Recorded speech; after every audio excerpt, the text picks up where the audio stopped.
Hey, I'm Jusko from ProudMoney.com. In this video, we are going to look at the best airline credit cards, list off some of the best stuff out there on the market, and then we're also going to have a discussion about whether an airline credit card is really the best choice for you versus some of the flexible rewards points cards out there that you could use for travel across a lot of different airlines instead of zeroing in on one airline in specific.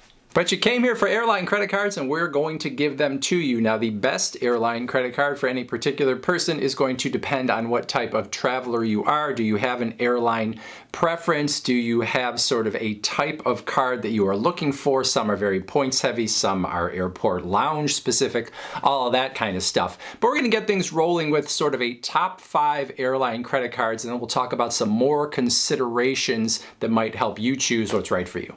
All right, so let's do these as a countdown because countdowns are fun. Number 5, the Alaska Airlines credit card from Bank of America, $95 annual fee. As a new cardholder, you can earn a bonus that is going to get you 50,000 miles plus a companion certificate where you can bring someone along with you on an Alaska Airlines flight for $0 fare, and then those sort of government taxes and fees, you will have to pay those. So that's the bonus if you spend $3,000 in the first 3 months of having the card. In terms of your everyday rewards, you're going to get 3 miles per dollar on Alaska Airlines flights, 2 miles per dollar in a bunch of other categories like gas and electric vehicle charging and cable services, local transit and ride share, and then 1 point per dollar everywhere else. Every year, if you spend $6,000 with the card over the course of that year, you're going to get another companion certificate that allows you to bring someone else along with you on a flight for $99 plus those taxes and fees. You can also get a 10% boost in your rewards on this card if you have a certain Bank of America accounts as well, since this is a Bank of America credit card along here with Alaska. Now, Alaska Airlines and Hawaiian Airlines about to combine. Alaska essentially buying Hawaiian Airlines, so you're also getting an expansion in terms of where you can actually use your points here when these airlines are together, so that's something to look forward to as well.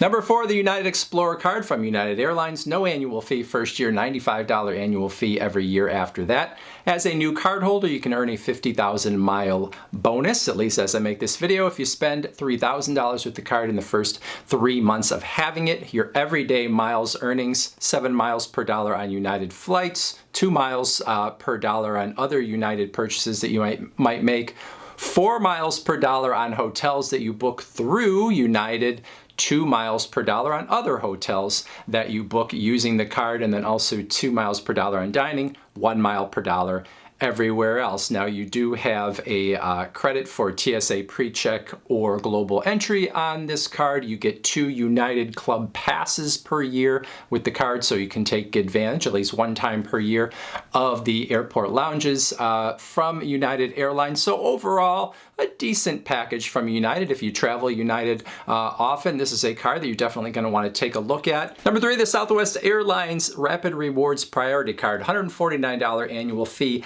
on this one. Big bonus as I make this video, 85,000 points you can earn with this card if you spend $3,000 in the first 3 months of having it. And unlike some of the other airlines, a point on Southwest is going to be worth more than a penny per point. So at the very least, 85,000 points is going to get you $850 worth of travel, but probably more than that on Southwest. So that's a pretty exciting bonus to consider. In terms of the everyday rewards, pretty good too. First off, you have a $75 annual credit on Southwest that you get. You get 3 points per dollar on Southwest flights, 2 points per dollar on local transit and ride share, 2 points per dollar on internet cable phone services, 1 point per dollar everywhere else. You get 4 upgraded boardings per year on Southwest. Each year that you re-up and pay that annual fee again, you're going to get 7,500 points, which is going to be worth at least $75. So again, when we talk about that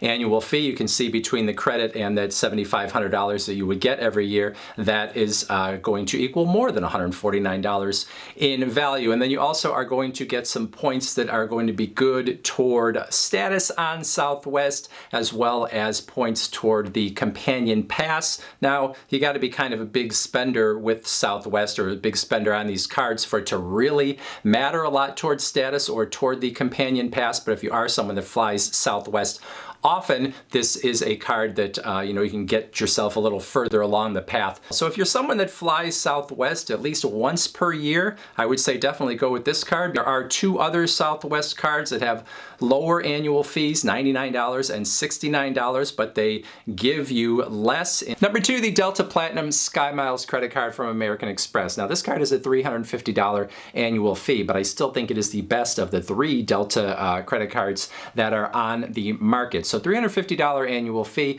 You've got a big bonus opportunity up front. These can vary depending on when you are seeing it, but as I make this video, 90,000 mile opportunity that I see if you spend $4,000 with the card in the first 6 months of having it. Probably the biggest feature of this card in terms of that annual fee being worth it is that you are yearly going to get a companion certificate where you're going to be able to bring someone with you on a Delta flight for only the sort of government mandated fees and taxes, and that includes anywhere in the US and then where Delta goes in Central America and the Caribbean. So that is big, assuming in most cases you're probably going to spend over $300 on whatever your ticket would be to go to one of these destinations, and you get to bring someone along with you for a $0 fare and just those taxes. And then there are a lot of other things going on in terms of the points that you can earn. There are credits including a Resi Dining credit, and you've got an up to $120 ride share credit per year. And then also you're going to get a pretty nice opportunity to earn qualifying dollars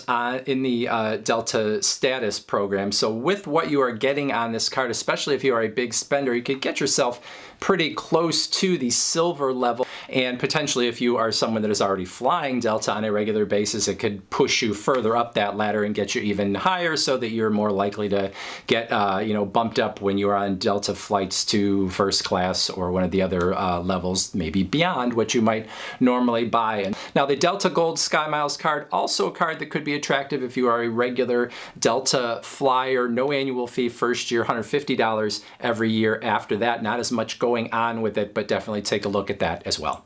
And then the number one card on this list is not number one so much because it is so dazzling in comparison to the other cards, but it's probably the best balance between what the card gives you and what you're paying for it. So that is the Citi A Advantage Platinum card. So Citi is the issuer here on behalf of American Airlines. This is a card that has no annual fee the first year, $99. After that, one of the big selling points as I make this video and why it's number one is it has a big bonus, 75,000 miles that you can earn on this card, which is very good in the first year when you're not paying any sort of annual fee. In terms of the everyday rewards, kind of modest. You're getting 2 miles per dollar on American Airlines flights, 2 miles per dollar at restaurants, 2 miles per dollar at gas stations, 1 mile per dollar everywhere else. If you spend $20,000 with the card in a year, which obviously is a lot, you are going to get a flight credit from this card of $125, and then just like all the cards on this list, so this is kind of universal, you're gonna have your first bag checked free, you're gonna have priority boarding,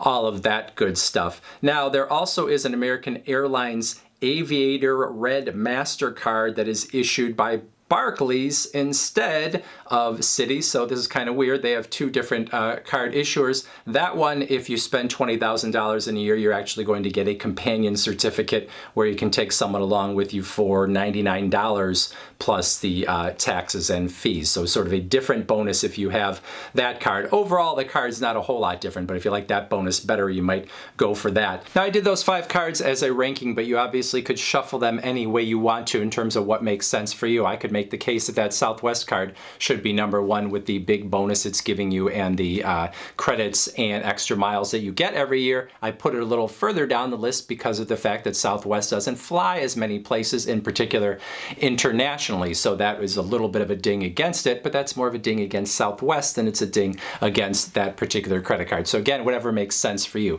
And then there are cards from a bunch of other airlines too that are maybe not as big as these ones, and so that's why I didn't put those on the list. But you've got JetBlue, Frontier, Spirit. If you fly Air Canada a lot, there is the Aeroplan card. There are other international cards out there, British Airways and other cards that are for the US market, but they're from international airlines. So ranking them isn't super easy because it's really more about what you need. Now, 3 other points to make on airline-specific cards. First off, some of the airlines have cards that are specific to their airport lounge networks. So you've got the American Executive World MasterCard, which is essentially the Admirals Club credit card. You've got the Delta Reserve card for the Delta Sky Clubs. You've got the United Club cards. So if you specifically want one of those types of cards, those are available, going to have annual fees over $500. You're essentially paying for a membership to that airline club. Now, some people want to know about no annual fee cards from airlines or even other travel cards with no annual fee. I almost always suggest not going for a no annual fee card even when there is one available, because they usually are so paltry in terms of their rewards that you're not getting a whole lot for them, and you'd be better off paying a little bit, even if it's, at that $90 level per year. You're going to get so much more for paying a little bit of an annual fee than you would get from these no annual fee cards. And then finally, business credit cards. There are business credit cards from most of these airlines as well. So if you're looking for a business specific card, you can kind of go down the same path and look at American and United and Southwest and all the other airlines to look at those business specific cards. And then that brings me back around to what I mentioned at the beginning of this video, which is, should you get an airline-specific credit card at all? If you choose to get a card from an individual airline, you're a little bit locking yourself into using that airline in the future, because once you have the card, you're going to want to continue to earn on it, and so you're going to end up sort of showing some loyalty probably to that airline, which means you're going to get miles that can only be used on that airline. You might get some nice perks like those companion passes or companion tickets or some credits along the way, but they're only going to be useful on that one airline. So if you're okay feeling a little more locked in, then an airline specific card could be good for you. If you're someone that doesn't have an airline that you're already using, and especially if you don't travel very often, an airline specific card might not be right for you. You might be better off going for one of the flexible travel points cards that the big banks offer. Things like the Chase Sapphire Preferred, the Capital One Venture Card or Venture X, maybe the American Express Gold or even American Express Platinum, and there's some others out there as well where you're earning points that can be used across airlines, not just one airline. So programs like Chase Ultimate Rewards or American Express Membership Rewards are going to let you earn points that you can use in a lot of different ways. You're oftentimes going to earn more points from those cards than you would from the airline-specific cards. When you go to redeem, these programs are going to have travel portals that you can use, like an Expedia-type experience where you can book your travel using your points for both the flights that you take, but also hotels, car rentals, vacation rentals, sometimes depending. And so you have the flexibility to use your points across airlines and even across other things as well. Some of them are also going to have travel transfer partners that let you take your points and actually transfer them on a one-to-one basis into some of the frequent flyer or hotel programs that they have partnered with. So Chase is a partner with United and with Southwest and with Hyatt and with Marriott and with JetBlue. And so you can take the points you earn on this card and even put them into the frequent flyer program or hotel program of one of those partners. So it's sort of the best of both worlds in the fact that you can earn them and have the flexibility, but then you can put them into the programs of one of those airlines if you see a particular flight that you want to take or a hotel deal or whatever. So it gives you a lot more flexibility. And we have done in the past an overall travel credit cards video that focuses more on these bank cards with the flexible points than it does on the airline specific cards. So you might want to take a look at that video as well. And it just so happens that it's right there.